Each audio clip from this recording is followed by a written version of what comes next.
Today I am going to discuss about the GST registration. ये GST registration क्या होता है? GST रजिस्ट्रेशन जनरली दो तरह के होते हैं। एक जो होता है वो कंपोजिशन स्कीम में आता है और दूसरा जो है वो नॉर्मल में आता है। ये कंपोजिशन स्कीम अगर हम कहें तो फिर कंपोजिशन स्कीम क्या होता है, ये भी तो समझने वाली चीज है। अब कंपोजिशन स्कीम में जो मैन्युफैक्चरर है, स्मॉल मैन्युफैक्चरर है या ट्रेडर है, स्मॉल ट्रेडर्स है, ये कवर होते हैं। और इम्पॉर्टेंट चीज इसके अंदर में ये है कि जिसकी सेल 1.5 करोड़ की बिलो 1.5 करोड़ है, वो जिसकी turnover, sale means turnover sale below 1.5 crore है, वो इसके अंदर में कवर होते हैं। और इसके अंदर में जब हम कंपोजिशन स्कीम का रजिस्ट्रेशन लेते हैं जीएसटी के अंदर, तो इसके अंदर में एक चीज ध्यान रखने वाली चीज है कि हम इसमें इंटर स्टेट सेल नहीं कर सकते। मीन्स अगर हम मुंबई में हैं, महाराष्ट्र में हैं, तो हम कर्नाटका को या राजस्थान में या एनी अदर स्टेट को हम सेल नहीं कर सकते, लेकिन हम उनसे परचेज जरूर कर सकते हैं। और इसके अंदर में जो खामियां हैं वो खामियां ये है कि इसके अंदर में हम जिससे परचेज करते हैं तो उसका जो टैक्स लायबिलिटी है, आईटीसी जो है, वो हमारे ऊपर आता है। और साथ में हम जब सेल करते हैं तो जीएसटी हम चार्ज नहीं कर सकते। इसमें जो पहले आते थे मैन्युफैक्चरर थे, स्मॉल ट्रेडर्स आते थे, बाद में सारे ये प्रॉब्लम आया। कुछ प्रॉब्लम की मतलब जो सर्विस प्रोवाइडर है वो कहाँ जाएंगे, किस तरीके से होगा। तो there was a hue and cry in the parliament and जो जनरल लोग थे उन लोगों के बीच में ऐसा हुआ। फिर इसमें स्मॉल जो सर्विस प्रोवाइडर है उनको भी ऐड कर दिया गया। और इसकी जो वैल्यू लिमिट है, जैसे बिलो 1.5 करोड़ का जो कहा गया है, वो ही सिर्फ कंपोजिशन स्कीम में जा सकते हैं। उस वैल्यू को इन लोगों ने रिड्यूस करके 50 लाख कर दिया। मतलब जिसकी वैल्यू, जो सर्विस प्रोवाइडर है उनकी वैल्यू, अगर सेल टर्नओवर जो है वो 50 लाख से अगर नीचे है तो they can opt for composition scheme, otherwise not. Clear? इसके अंदर में अब दो रिटर्न फाइल होते हैं। वो दो रिटर्न क्या होते हैं? एक होता है जीएसटी R4 और दूसरा होता है जीएसटी R9A। तो जीएसटी R4 जो है वो अब ये आता है कि इसके अंदर में क्वार्टरली है या हमको मंथली फाइल करना है। इसमें भी एक लैकुना है। वो लैकुना ये है कि जिसकी टर्नओवर, जिस ईयर में टर्नओवर अगर 1.5 करोड़ के ऊपर जाता है, किसी भी स्मॉल मैन्युफैक्चरर का या ट्रेडर का या सर्विस प्रोवाइडर का, तो वो उसको मंथली रिटर्न फाइल करना है। और ये मंथली रिटर्न नेक्स्ट महीने के 10 तारीख तक उनको फाइल करना होता है। अगर 10 तक फाइल नहीं करते हैं तो दे विल बी पेनलाइज, मतलब उनके ऊपर में फाइन लग जाएगा। Even for a day it is delayed, तो उनके ऊपर में फाइन लग जाएगा। तो जीएसटी R4 जो है वो क्वार्टरली है और मंथली है। मंथली कब है? जबकि 1.5 करोड़ टर्नओवर जो है साल का बढ़ जाता है। 1.5 करोड़ से जब ज्यादा रहेगा तो हमको मंथली रिटर्न फाइल करनी पड़ेगी। और अगर ये बिलो रहेगा, बिलो 1.5 करोड़ टर्नओवर है, तो इसमें हमको सिर्फ क्वार्टरली रिटर्न फाइल करनी पड़ेगी। मतलब साल में 4, अदरवाइज साल में 12। अगर 1.5 करोड़ के ऊपर है तो 12, हर महीने का 12 महीने का एक रिटर्न जो नेक्स्ट मंथ के 10 तारीख तक फाइल करनी होती है। इसके अंदर में हम कोई आईटीसी नहीं ले सकते, मतलब इनपुट टैक्स क्रेडिट नहीं ले सकते, और ना ही हम इसमें इस अपने जो सेल करते हैं इसके ऊपर हम कोई टैक्स लगा सकते हैं। बहुत सारे जैसे यहाँ पे मैन्युफैक्चरर हैं, जो स्मॉल मैन्युफैक्चरर हैं, तो इसके अंदर में मॉडस ऑपरेंडी क्या है गवर्नमेंट का जीएसटी की लेने के लिए, कि जीएसटी लेने के लिए इसकी मॉडस ऑपरेंडी ये है कि जो स्मॉल मैन्युफैक्चरर हैं, अगर उनकी सपोज उनकी सेल टर्नओवर जो है एक महीने की जो आती हो 1 लाख रुपए, अगर 1 लाख रुपए आती है तो ही हैज टू पे 1% ऑफ 1 लाख, सिर्फ 1% उनको देना है। और 1% कैसे देना है? 1% देना है SGST मतलब state GST 0.5%, and 0.5% CGST central GST. तो 1% का ही 2 टुकड़ा होगा, आधा CGST SGST में जाएगा और आधा CGST में जाएगा, तो 1% हो गई फॉर द स्मॉल मैन्युफैक्चरर। अब आ जाइए रेस्टोरेंट। एक रेस्टोरेंट इसके अंदर में आता है, जो इन लोगों ने कंपोजिशन स्कीम ले रखी है। रेस्टोरेंट के ऊपर में जो टैक्स लायबिलिटी आती है, जो सर्विस प्रोवाइडर है हमारा, उस सर्विस प्रोवाइडर के ऊपर 5% की, मतलब जो 2.5% जो होगा वो SGST होगा, स्टेट कलेक्ट करेगा, स्टेट का जो टैक्स होगा वो जाएगा 2.5 प्लस 2.5 CGST, मतलब ऑल टुगेदर 5% से ज्यादा टैक्स कलेक्ट नहीं होगा। ये किसके लिए हो गया? रेस्टोरेंट्स के लिए हो गया। अभी अदर सर्विस, अगर कोई ऐसे भी होते हैं कि जो अदर सर्विस प्रोवाइडर है अदर देन दिस, तो उसके अंदर में 6% टैक्स लायबिलिटी रखी गई है, मतलब आपकी जितनी भी सेल होती है उसके 6% दीजिए और आप छुटकारा पा लीजिए। तो 6% में उनको कैसे देना होगा? 3% SGST में डिपॉजिट करेंगे वो, और 3% फाइल करेंगे CGST में। अब ये आता है कि परचेज का तो कोई प्रॉब्लम है नहीं, इसके अंदर में जो सेल है, अगर सेल हमारा नील है, अगर हमको 1 पैसा भी नहीं मिलता है, इवन दो नील रिटर्न, अगर 0 सेल है तो भी हमको नील रिटर्न फाइल करना है क्वार्टरली। ये ध्यान में हमेशा रखना है। बिना, अगर ऐसा नहीं है कि जिस महीने में अगर हमारा कोई 3 महीने क्वार्टरली में कोई सेल नहीं हुआ, 0 है, तो हम उसमें रिटर्न नहीं फाइल करेंगे। No, absolutely no. It is mandatory that you have to file a nil return. इसके अंदर में एक ये फायदा है कि आपको कोई बुक्स ऑफ अकाउंट मेंटेन करने की जरूरत नहीं है। There is no need to maintain any types of books. Whatever the sale, you have to monitor the sale. What is the sale? जो टर्नओवर आती है उस टर्नओवर, उस सेल टर्नओवर का 1% या जो जिस लाइन में है, अगर मैन्युफैक्चरर है तो 1%, रेस्टोरेंट में है, रेस्टोरेंट सर्विस में दे रहा है, अगर सर्विस में है तो रेस्टोरेंट में अगर है तो वो 5% देगा। अदर सर्विस प्रोवाइडर में आता है, अगर वो नहीं है अदर सर्विस प्रोवाइडर में है तो 6% है। So these are the mandatory things which he has to pay and forget. There is no need to keep and maintain the books of accounts. Now I am coming to the what is normal. Normal scheme क्या होता है? अभी normal scheme में अगर registration अगर होगा तो normal scheme में जो रजिस्ट्रेशन होती है उसमें हम क्या आईटीसी भी लेते हैं, मतलब जो सेलर है जिससे हम रॉ मटेरियल खरीदते हैं, मतलब आई एम ए परचेजर, वो जो आगे बेच रहा है वो सेलर है, तो उससे जो हम खरीदते हैं वो टैक्स लगा के बेचता है, तो उसमें हमको इनपुट टैक्स क्रेडिट जो मिलता है वो इनपुट टैक्स क्रेडिट हम ले सकते हैं। जो हम बेचेंगे, जो हम बेचते हैं वो होता है हमारा आउटपुट सेल। सेल जो होता है आउटपुट है, बाहर जा रहा है, तो उसमें जो हम टैक्स कलेक्ट करते हैं, तो वो जो है हमारी जो टैक्स कलेक्ट करते हैं वो हमारी लायबिलिटी होती है to payment for payment of the government.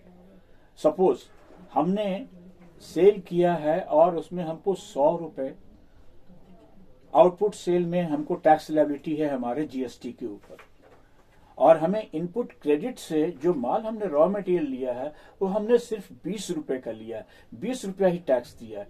तो जो क्रेडिट हम अवेल कर सकते हैं अपने पेएबल टैक्स से वो है कितना, 20 रुपीज। तो 100 minus 20 means still I have to pay 80 rupees, correct. Similarly अगर इनपुट टैक्स क्रेडिट हमारा समझो 500 रुपए है और सेल हमारा जो लायबिलिटी है, जो सेल लायबिलिटी है वो हमारा 100 रुपए, means I have not to pay a single पेनी।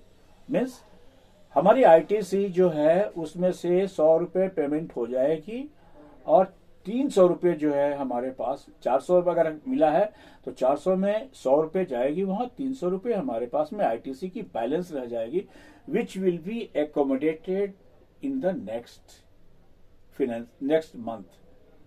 जब हमारी टैक्स लायबिलिटी आएगी तब उसको हम एडजस्ट करेंगे।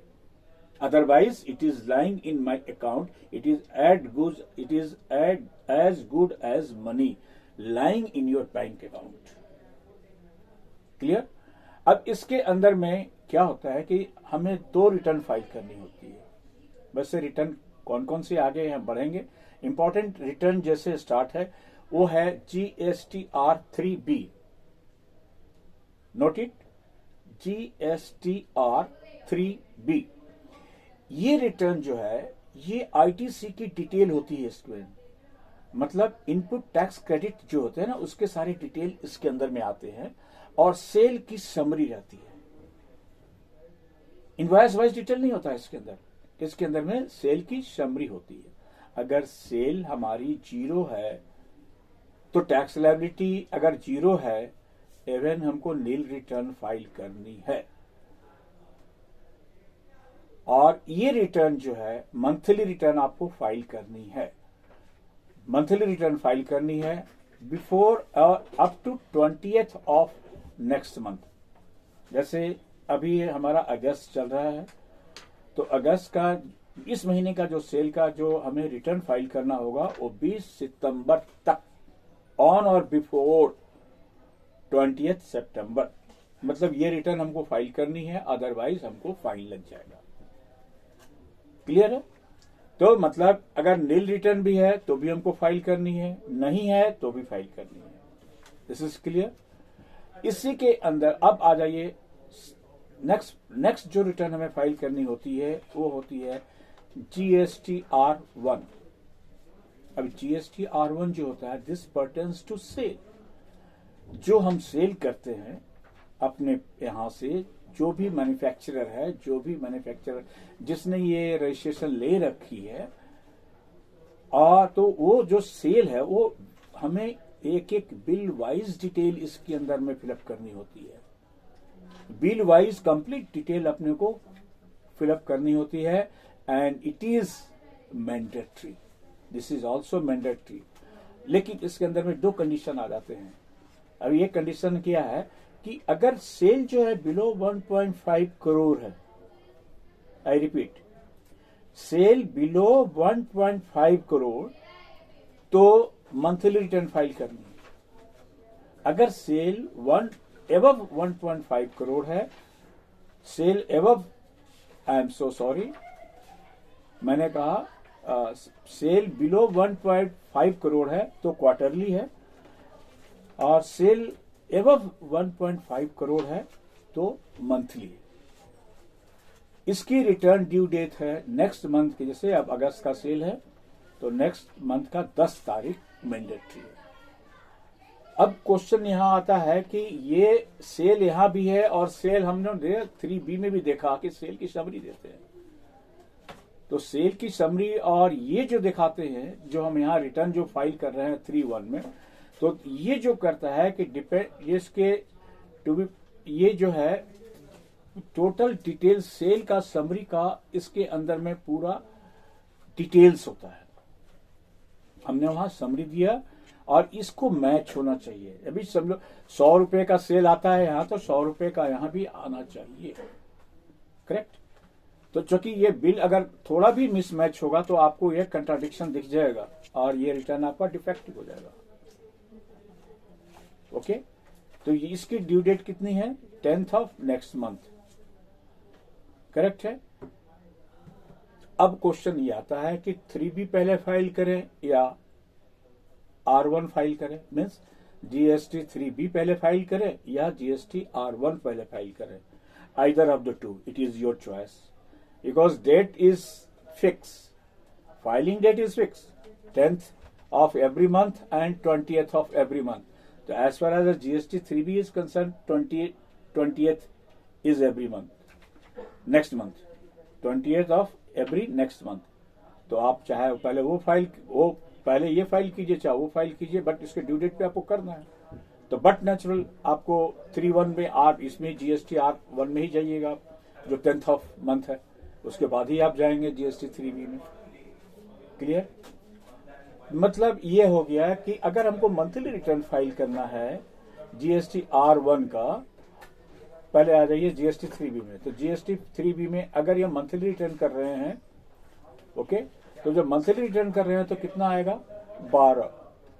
अभी क्वार्टरली रिटर्न अगर होगा तो कितना आएगा? 4।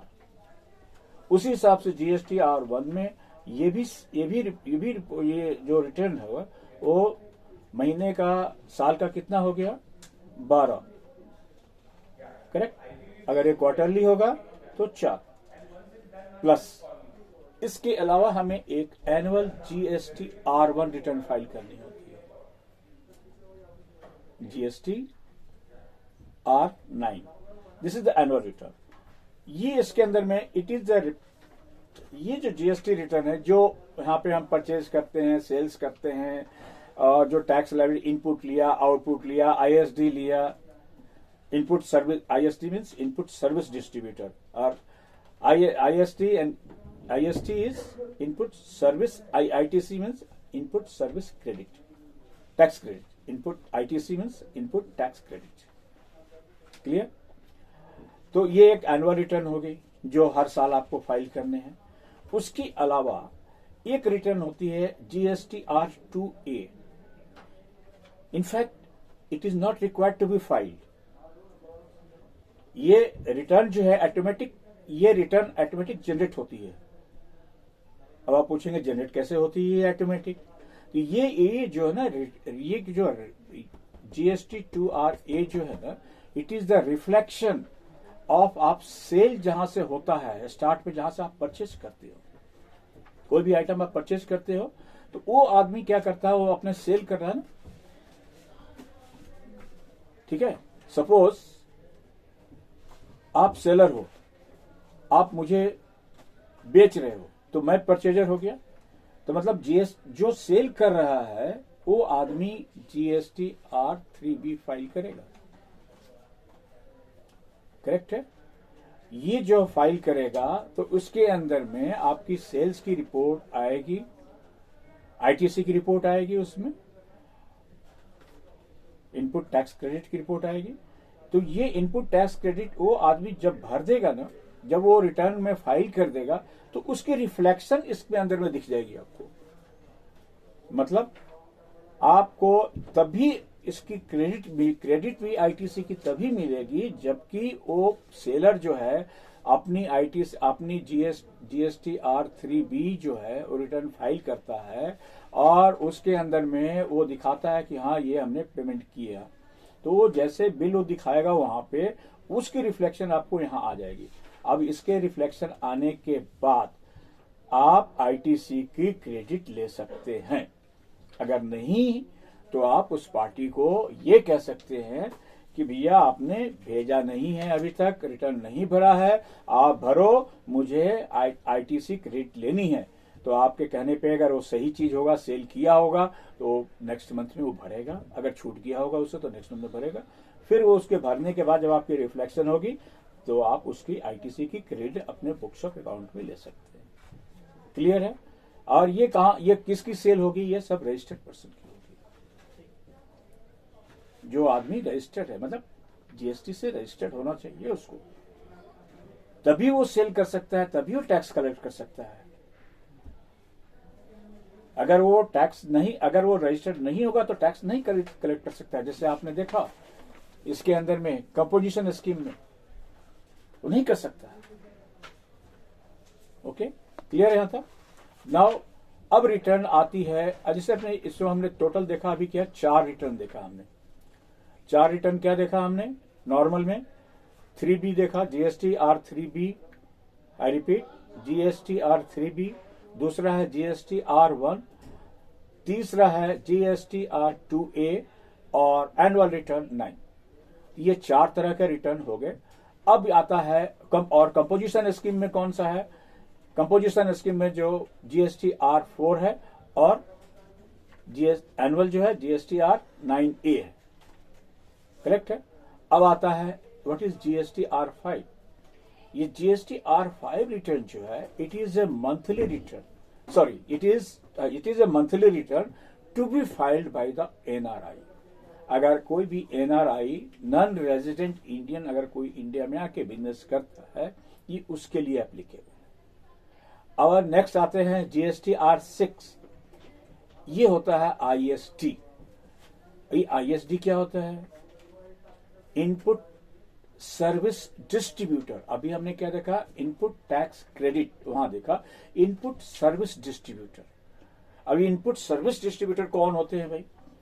तो इनपुट सर्विस डिस्ट्रीब्यूटर वो है, जैसे एक कंपनी है, हम बॉम्बे में बैठे हैं, सिन्हा एंड एसोसिएट्स अगर एक बॉम्बे की कंपनी है, और हमारे ब्रांचेज हैं अहमदाबाद में है, दिल्ली में है, कलकत्ता में है, चेन्नई में है, एंड सो प्लेस, ठीक है। तो इसमें क्या होता है कि हमारी कंपनी जो है वो सबकी जो पैन कार्ड है वो सबका एक है।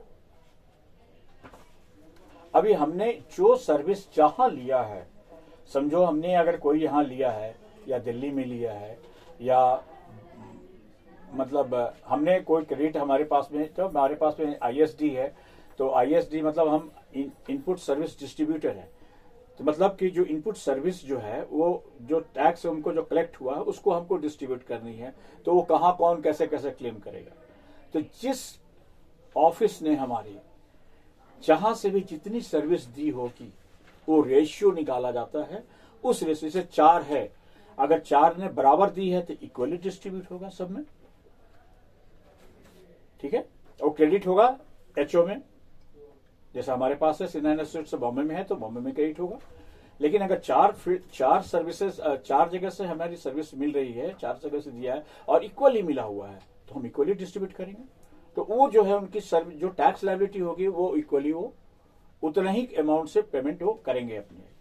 तो ये आता है ISD, ये उनके लिए है जो कंपनीज हैं और जिनके सो मानी ब्रांचेज होते हैं।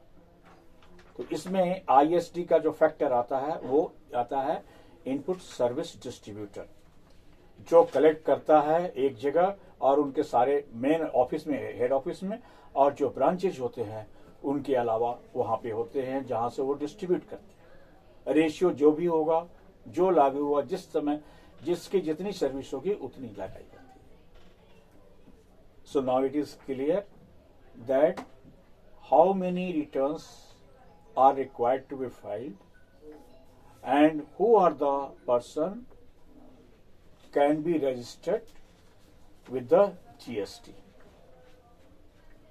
क्लियर है? तो GST रजिस्ट्रेशन जो है मेनली 2 को है, आई रिपीट, एक है पहला कंपोजिशन और दूसरा normal. I think now it is clear to all of you and thank you.